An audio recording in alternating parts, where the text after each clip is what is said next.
Texas, front-end driver, and recently he had an incident, preventable incident,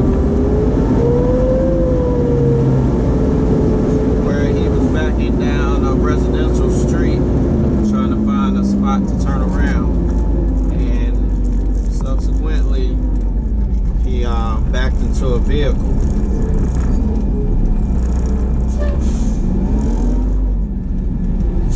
One good rule of thumb, whenever you're looking for some place to turn around, I know a lot of times we'll have stops that's in residential areas,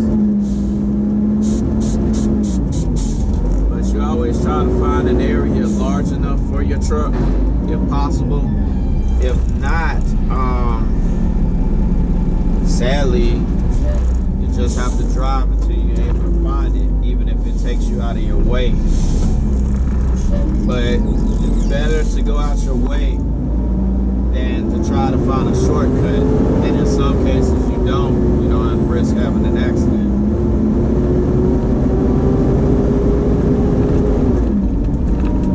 I will say this as well, whenever you're backing, no matter what the situation, always keep your head on a swivel. You want to go from mirror to your camera to the mirror. Try not to focus on any of them for too long a period where you're missing information that's coming from the others and risk having a collision or, maybe even backing over someone. With this job, especially when the truck is in reverse, you always expect the unexpected. Like right now, I'm working on an apartment complex, so my mind is already on high alert. It hasn't happened in here because the kids are pretty cool. It's spring break, so I know in my mind, there are little kids that like the truck, of course. So I'm already looking out for them. It's not too early in the morning. It's kind of late for me, but it's early enough where there's still people going to work. So whenever I set a can down before I put the truck in reverse, and a lot of times as I'm bringing the can down, I'm already looking, to see what's behind me. You want to have as much information about your surroundings as possible before you put your truck in reverse. And then too, everything is constantly changing around you. At any given time, you can have a car dart out behind you, or a person, or a child.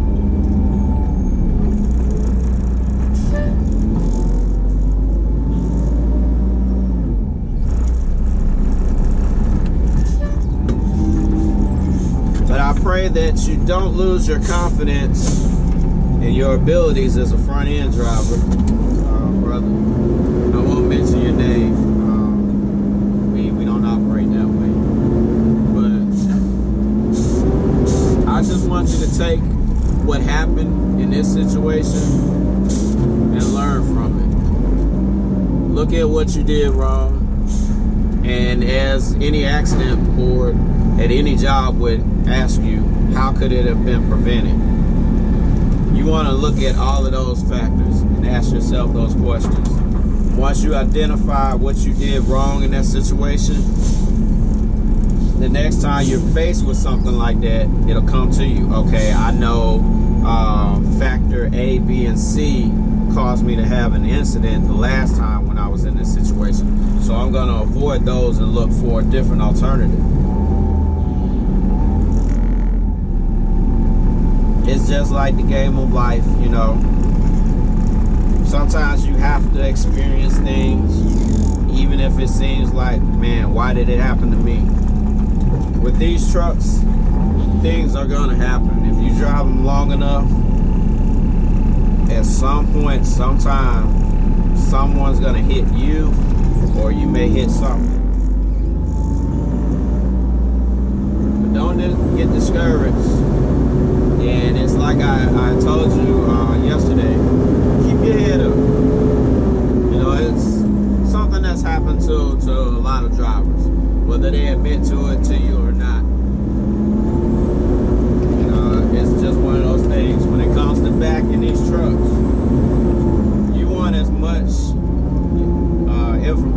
and I keep stressing it. But that's one of the things about the Smith system, getting the big picture.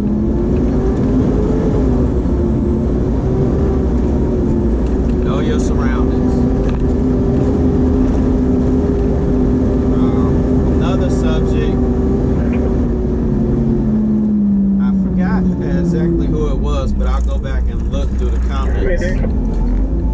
But the question was raised about how I felt about riding with the forks out.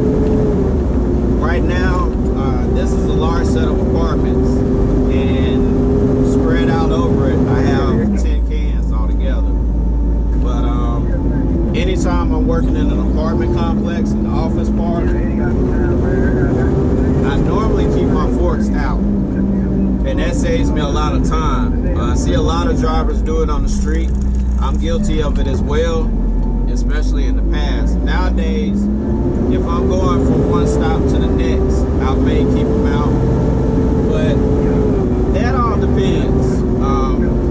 It all depends on the route, the geography of your route. Like with me, I'm surrounded by trees. Even on the main roads, there are a lot of times I actually ride with my arms halfway down because of the tree limbs. They sit so low that I'm constantly knocking them, knocking into them. But it's just one of those things. It all depends on the driver. I can't tell you how to ride with your forks. I mean, if you choose to ride with them out, you got to be prepared for what comes with it.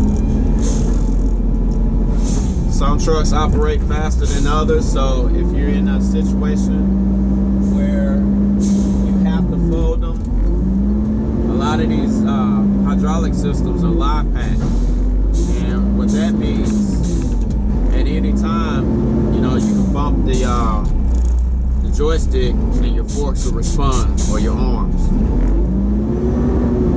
Then you have a lot of trucks that aren't, and if you're not familiar with that, say you're a rookie driver and you see, you just happen to see ABC Disposal go by you with their forks out, and you think, man, that looks pretty cool, or you see how it saves him time and you try to do the same.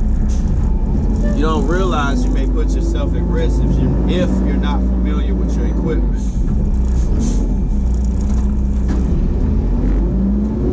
But I always train new drivers that ride with me not to do it.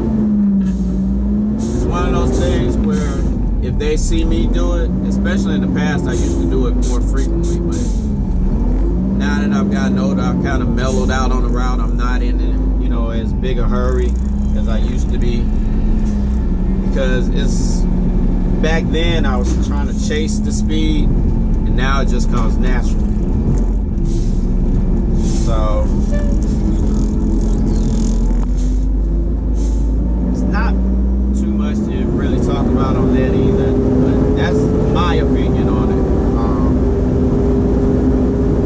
With this complex, there are a lot of low wires, so if you're gonna ride with your forks out, you have to know where to position your arms. And right below the top of the windshield, below your clearance lights, is pretty decent as far as height.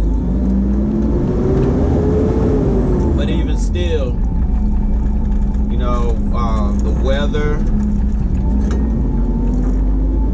and different factors can affect your overhead obstacles.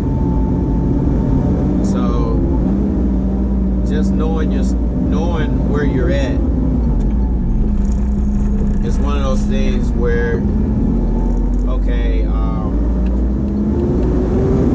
I know that if I have a lot of low obstacles, overhead obstacles, maybe it's not a good idea for me to keep my forks out or raise my arms too high. You have to know when to fold them, when to drop your arms, whatnot. I mean, it's not rocket science, but just be careful if you do it. But it's something I definitely don't stress or teach to new drivers if they ride with me.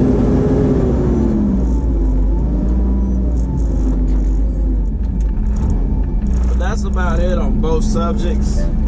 I know I kind of rambled a little bit, hope that with both subjects, you were able to get a better understanding.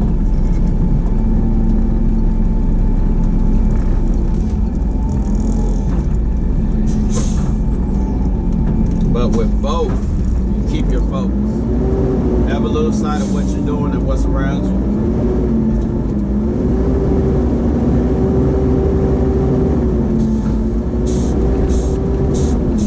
Just be aware.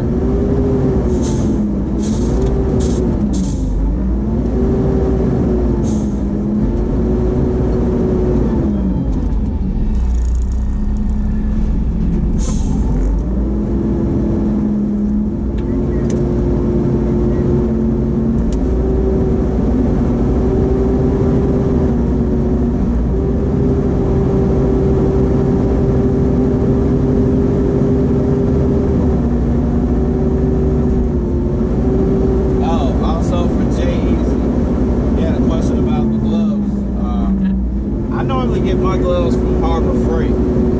They're about $3.99 there versus the mechanics gloves at the AutoZones and Walmart and everywhere else. Those are about $20. And the only difference in these gloves is the name that's on them. They're practically the same gloves as the mechanics gloves.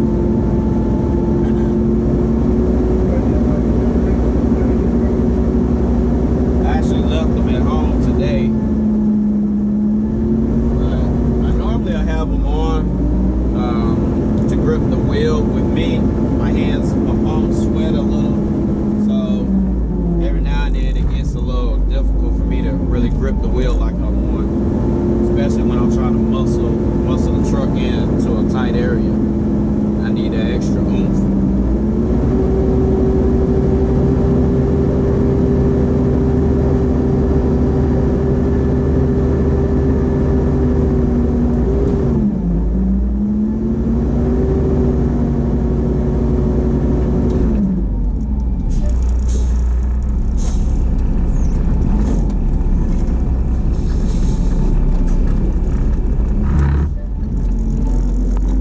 Jay-Z, I've been wanting to give you a shout out too, brother. I appreciate the love that you've been showing, and I hope everything's been going good for you up there where you're at. And to everybody, I want you to have a blessed weekend. Enjoy your families, enjoy life. Prayerfully, we'll be back Monday to do this again. Till then, peace and blessings.